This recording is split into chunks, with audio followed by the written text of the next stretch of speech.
जय माता दी। ओम साईं कालका। जय गुरु माँ। हर हर महादेव। गुरु माँ के चरणों में कोटि कोटि प्रणाम।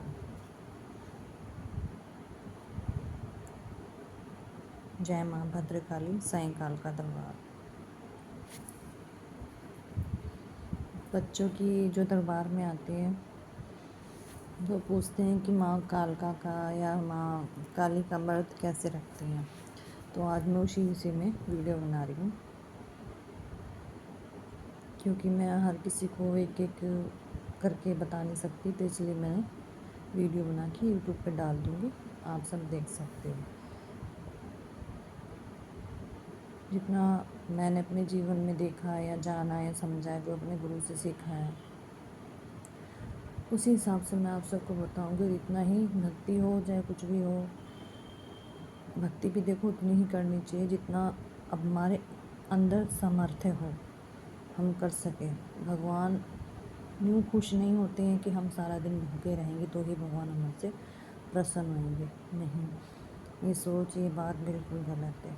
वो तो हमारा भाव जानते हैं, वो हमारा सच्चा विश्वास जानते हैं, प्यार जानते हैं, प्रेम जानते हैं, उनके प्रति कितनी श्रद्धा है वो ये जानते हैं। हम दूसरों के लिए कितनी ईर्ष्या रखते हैं, कितना प्रेम रखते हैं, वो ये जानते हैं। तो उनको सिर्फ भाव की ज़रूरत है। भाव से करो, कुछ भी करो। भगवती का चाहे तुम 2 मिनट के लिए समय दे दो, भाव से करो, सच्चे भाव से करो। और पूजा का, पाठ का या भगवान को याद करने का कोई समय नहीं होता, लेकिन हाँ कुछ ऐसा है कि भाई अगर हम नियम के अनुसार करते हैं तो शायद जल्दी हो पाता है। तो आज मैं उसी विषय में आपको सारी बातें बताऊंगी, कैसे करना है, क्या करना है, जिस हिसाब से मैंने करा। और मैं जानती हूँ ना, मैं इतनी बड़ी हुई हूँ जो मैं इतना ज्ञान दे पाऊँ आपको। जो भी है, जितना भी है मेरे पास, मैं फिर भी शेयर करना चाहूँगी। ठीक है, तो चलिए। जय माता दी, जय गुरु माँ, ओम साई कालका, हर हर महादेव, राधे श्याम। देखिए, जब व्रत हम माँ काली के रखते हैं तो वो मीठे पे भी कर सकते हैं हम, और नमक पे भी कर सकते हैं। जैसे कहते हैं लोग वाकई चरचरा खा सकते हैं, नमक खा सकते हैं, तो हाँ बिल्कुल खा सकते हैं। तो पहले हम मीठे की बात करते हैं। चलिए, हमें कितने दिन के व्रत रखने हैं। व्रत का होता है हमेशा 11, 21, 41 यानी सवा महीना। पहले शुरुआत में अगर आपको थोड़ा लेके चलना है तो आप 7 व्रत भी रख सकते हो, 11 भी रख सकते हो, 21 भी रख सकते हो। इस तरह से ये लगातार नहीं है, ये है सिर्फ वार के हिसाब से। जैसे शनिवार, माँ का वार हमेशा शनिवार का ही होता है। अभी फ़िलहाल में हफ्ते में जो एक वार आता है शनिवार का, उसकी बात कर रही हूँ, महामाई की। तो हमने जो भी हम माँ को सामग्री देना चाहते हैं, जो भी अर्पित करना चाहते हैं, वो हम शुक्रवार की शाम को ले आएंगे। जो भी है पहले अपने घर में ला के रख लेंगे, फिर अगले दिन अर्ली मॉर्निंग उठेंगे, नहाएंगे धोएंगे, अपने मंदिर की साफ़ सफाई करेंगे, भगवती को स्नान कराएंगे। अगर आपकी प्रतिमा है मतलब इस तरह की कि भाई हम स्नान करा सकते हैं तो ज़रूर कराएं। अगर नहीं है तो कोई बात नहीं, गंगा जल का हम छींटा भी मार सकते हैं सभी भगवानों के ऊपर। हाँ, हमने मंदिर की साफ़ सफाई कर ली है, ठीक है। फिर हमने पूजा की तैयारी करनी। सरसों के तेल की जोत जलती है माँ काली की। अगर आप कोशिश कर सकते हो कि आप सारा दिन जलाओ तो सारे दिन भी जला सकते हो भगवती की जोत। और अगर आप काम धंधे वाले हो, पेशे वाले हो, तो फिर आप सुबह शाम की भी कर सकते हो, कोई ऐसी बात नहीं है। अगर सुबह बड़ा दिया आप लगा के चले गए तो पीछे से कोई संभालने वाला है घर में तो कोई दिक्कत नहीं है, तो आप कर सकते हो। अगर आप ही हो, नहीं है कोई करने वाला, तो कोई बात नहीं। जितनी देर आप घर में हो उतनी देर के लिए आप माँ का दिया लगा सकते हो, क्योंकि देखो इतना तो हमने करना ही पड़ेगा ना। दूसरी बात, हमने अपना स्नान करा दिया माँ को, ठीक है।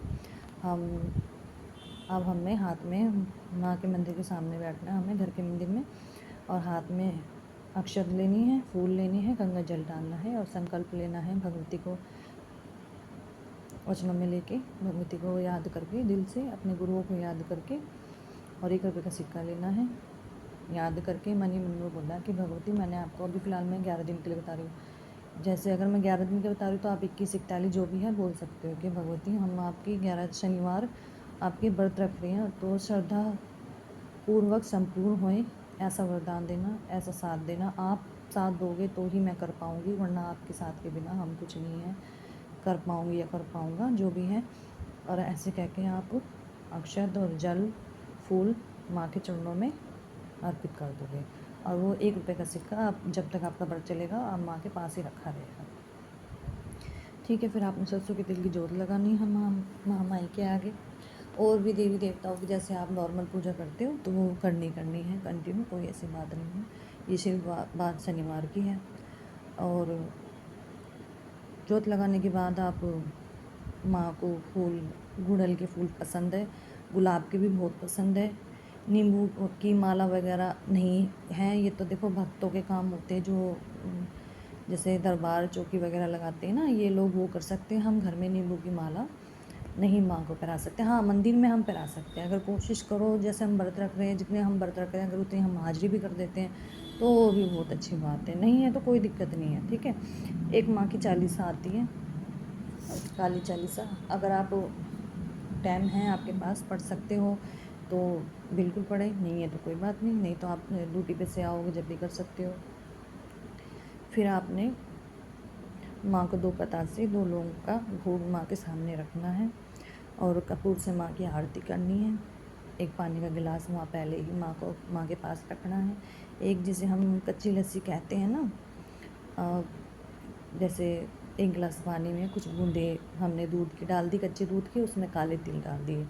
उस पानी को मैं बताऊँगी बाद में क्या करना है। फिर आपने माँ को जोतबत्ती दिखा के, कपूर में भी भोग दे सकते हो आप, जो भी माँ को देना चाहो, पंचमेवे का या जो भी है। वैसे अगर आप करना चाहो तो देखो, हर हफ्ते नारियल रखना चाहो तो नारियल भी रख सकते हो, लाल चुन्नी में लपेट के। जैसे आज आपका व्रत हो गया तो आपने हर शनिवार को नारियल, मतलब शुक्रवार को मंगवा लिया और शनिवार को आपने माँ के पास रख दिया। व्रत पूरा होने के बाद अगले दिन संडे को वो छील के आप घर में उस नारियल के पानी का छिट्टा देके घर में, और आप वो सब घर में परिवार में खा सकते हो। ये हो गया नारियल का, ठीक है। उसके बाद हमने कपूर में पंचमेवे का भोग दे दिया। सिर्फ नहा धो के गीले बालों में ही बैठना है, माँ की पूजा करनी है तो गीले बालों में ही करनी है, अच्छी मानी जाती है। हमने ये सब कर लिया। फिर हमने सारे दिन में फल फ्रूट जो भी माँ के, जो आप ला रहे हो, जो जितना आपका समर्थ है वो फल आप रखोगे माँ के पास, जो भी है रखा रहेगा सारे दिन, ठीक है। फिर आप जैसे आप चाय पी रहे हो या दूध पी रहे हो या केला खा रहे हो, जो भी आप खा रहे हो वो पहले भोग आप माँ को लगाओगे, ठीक है। अगर आप ड्यूटी वाले हो तो कोई दिक्कत नहीं है, आप पैक करके ले जाओ, माँ के पास रख जाओ, आप वहाँ खा सकते हो, माँ को याद करके भी खा सकते हो, कोई ऐसी बात नहीं है। भक्ति है, जितनी सरल करोगे उतनी अच्छी रहेगी। जितनी कठिन करते हैं, जितना हम ये सोचते हैं कि हमारे से नहीं होती, नहीं, हमारी भक्ति में भी परीक्षा होती है, दुगनी परीक्षाएँ चलती हैं फिर। और ये मान के चलोगे कि नहीं हमारी माँ है, अगर हमारे से भूल भी होगी, भूल तो देखो हर 1 मिनट में करते हैं, हम इतने बड़े महान नहीं है जो हम भूल नहीं करेंगे, गलतियाँ नहीं करेंगे। फिर ये हो गया, आपने फल फ्रूट खा लिया, आपने चाय भी बिल्कुल पी सकते हैं, कोई ऐसी बात नहीं, दूध पी सकते हैं, जूस पी सकते हैं, फल में फ्रूट में आप सब कुछ खा सकते हैं। फिर आती है बात शाम की। शाम को आपने क्या करना, शाम को 7 बजे माँ की पूजा करनी है। इसी तरह धूप बत्ती और अगरबत्ती दिखा के, जोत बत्ती माँ की कपूर की आरती करके, फिर आपने वो चालीसा पढ़नी है। अंग्यारी होती है ना, जिसे कंडों की अंग्यारी बोलते हैं, हमारे यहाँ तो उपले भी बोलते हैं, गोसे भी बोलते हैं अपने हरियाणा में।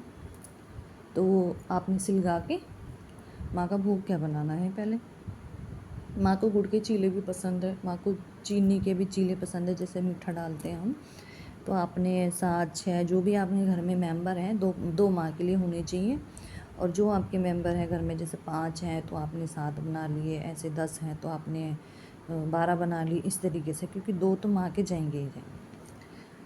हमने मान लो बना ली, हमने 7 बना लिए, ठीक है। अब 2 उनमें से पहले 2 पूरे जो माँ के उतरेंगे चीले, तवे वाले जो होते हैं, अगर आपको नहीं आते तो मैं उनकी भी वीडियो बना के डाल दूँगी। तो बना के आपने 1 गिलास पानी का, और अगर मैं कुछ भूल जाऊँ तो बीच बीच में मुझे याद दिला देना। 1 गिलास पानी का मंदिर में लेके आपने बैठना है। अंग्यारी लानी है, अंग्यारी पे सरसों के तेल से माँ को कपूर लगा के माँ को माँ का आह्वान करना है, माँ को याद करना है। माँ जब अंगारे पे आ जाएगी तो आपने लौंग पतासे जो हमने सुबह रखवाए थे उसका वो भोग उस पर देना है अंगारी पे, ठीक है। फिर सरसों का तेल डालते रहना है। उसके बाद हमने जो चीले बनाए हैं उसमें से एक चीला माँ को तोड़ के और हल्का सा 2 बार 3 बार माँ को याद करके कन्याओं के नाम का, भगवती के नाम का, भोले शंकर के नाम का, अपने गुरु के नाम का, सबसे पहले हम भोग गुरुओं के नाम का लगाते हैं। ये ऐसा मेरा मानना है, बिल्कुल है, और मैं हमेशा ऐसे ही करती हूँ और करती आई हूँ और हमेशा ही करती रहूँगी, क्योंकि गुरु सेवा सर्वोपरि है, इसके अलावा कुछ भी नहीं है। तो मैं हमेशा पहला भोग मेरी माँ को ही जाता है, मेरी गुरु माँ को, तो मैं पहला भोग उनके ही नाम का लगाती हूँ। फिर अपने इष्ट का, अपने कुल देवी देवताओं का, सबका लगाती हूँ। फिर उसके बाद आपने एक चीले से आपने भोग दे दिया है माँ को, फिर हल्का सा पानी का छिट्टा दे दिया, अब बचा है एक चीला और एक पानी का गिलास जो बचा है आपके पास, वो जाना है अपने गेट से बाहर, यानी कि आपके घर से बाहर जाके कत्ता अगर काला मिल जाता है तो ठीक है, अगर काला नहीं भी मिलता है तो कोई ऐसी दिक्कत नहीं है। आपको वहाँ पर जहाँ आप चीला रखेंगे कागज़ पे, सफ़ेद कागज़, कैसे भी कागज़ लेना है वहाँ रखना है। रखने के बाद उसको कागज़ पे चीला रखना है और वो कुत्ता जब वो खाने लगेगा तो वो पानी उसके पास ही सिला देना है। ऐसा करके आपको आ जाना अंदर। और फिर आपने जैसे चीले बनाए हैं आप वो भी खा सकते हो, दूध के साथ भी खा सकते हो, खीर के साथ भी खा सकते हो, ठीक है। ये सिर्फ मीठे के बताए हैं मैंने। दही में चीनी डाल के भी खा सकते हो। माँ का हो गया, सबका हो गया। अगले दिन वो गोला नारियल छील के खा सकते हो। और अब हमें करना क्या है, मान लो हमने 11 दिन के व्रत रखे थे, तो 11 दिन के व्रत रखने के बाद मान लो हमने 11 शनिवार हो गए हैं हमारे, 12वें शनिवार को हमने उद्यापन करना। आप उद्यापन कैसे करते हैं, जैसे हम नवरात्रे रखते हैं ना माँ के, ऐसे हमने माँ के हलवा, चना और पूरी, ये तो कंपलसरी है ही। उसके अलावा भी अगर आप कोई सब्ज़ी बनाना चाहते हो, कोई भोग प्रिय बच्चों को खिलाना चाहते हो तो वो भी आप बना सकते हो। आपने कन्या अगर आपको मिल जाती है, मान लो, क्योंकि नवरात्रों में तो मिल ही जाती है ना, नॉर्मल सी बात है। और इन दिनों में जैसे हम बीच में सेवा उठाते हैं तो बहुत मुश्किल हो जाती है, क्योंकि बच्चे हैं, स्कूल जाए रहते हैं, तो बहुत मुश्किल हो जाती है। अगर एक भी मिल जाती है तो भी कोई दिक्कत बात नहीं है, 2 मिल जाती है, 3 मिल जाती है, 4, अगर ना भी मिलती हैं तो एक ऑप्शन है, वो आगे बताऊँगी मैं आपको, ठीक है। हमने भोग बनाया अर्ली मॉर्निंग उठ के, और हमने माँ को अंगारी पे इसी तरह ही 9 पूड़ियों का भोग दिया, हलवा चने का भोग दिया। जो और अलावा इसके अलावा हमने जो कुछ बनाया है, साग सब्जी जो भी, हरी गोभी बनाई है, कई देखे हैं मैंने ऐसे, आलू की सब्ज़ी भी बनाते हैं, आलू गोभी की सूखी सब्ज़ी भी बनाते हैं, तो वो आपकी मर्ज़ी है। हमारे हलवा चना और माँ की पूड़ी तो प्रिय भोग है माँ का, ठीक है। ये आपको 9 जगह आपको अंगारी पे भोग देना है इसी तरह 12वें शनिवार को, यानी 11 शनिवार के पूरे व्रत होने के बाद, ठीक है। आपने वो भोग देना है। फिर वो भोग आपने क्या करना है, बाद में गाय को पहुंचाना है, ठीक है। फिर आपके पास अगर कन्या है तो ठीक है, बैठ गई, 2 कन्या भी होगी तो आप उन्हें अच्छी तरह उनके सेवा पानी जैसी भी होती है कन्याओं की, जितना करोगे इतना अच्छा है, जो आपसे बने, जो आपके हाथों से निकले। अगर वो जो 16 श्रृंगार में जो रखवाया था पहले नवरात्रों पे, कुछ उसमें से आप अपने लिए रखेंगे और कुछ कन्याओं को देंगे। अगर कुछ नहीं दे पाते हैं या कुछ भी है दिक्कत है, कोई ऐसी बात नहीं है, आप अपने घर में इस्तेमाल करो, ठीक है। अगर आप घर में भी इस्तेमाल नहीं करना चाहते तो आप मंदिर में माँ को दे के आ सकते हो, वहाँ प्रसादी रूप में बढ़ जाता है, कोई ऐसी बात नहीं है, ठीक है। ये करने के बाद आपकी जो भी मनोकामना है माँ कबूल करेगी, मंजूर करेगी, सुनेगी ज़रूर। भगवती बहुत ही साफ दिल की, बहुत ही नरम दिल की है। मैं कह रही हूँ माँ भगवती के सिवा उसके चरणों में जाओ, अपनी इष्ट के चरणों में जाओ, अपने कुल देवी देवताओं के चरणों में जाओ, उन पर विश्वास रखो, कोई अड़चन कभी कोई बाधा नहीं आएगी। जितना हो सके उतनी पूजा पाठ में ध्यान दो, ठीक है। इतनी जानकारी मैंने आपको दे दी है, कहीं गलती हो, कहीं भूल हो तो उसके लिए क्षमा। और जो वो पानी मैंने तिल का पानी डलवाया था, पहले रखवाया था नवरात्र उसमें व्रत में, शनिवार के व्रत में, तो वो आपको तुलसी में या फिर आपके घर में जो भी पेड़ा है कोई भी हो, या फिर छत पे आप सूर्य को दे के आ सकते हो, ठीक है। तो कैसी लगी जानकारी छोटी सी, मेरे को बताना कमेंट में। जय माता दी, ओम साई काल का, हर हर महादेव, राधे राधे।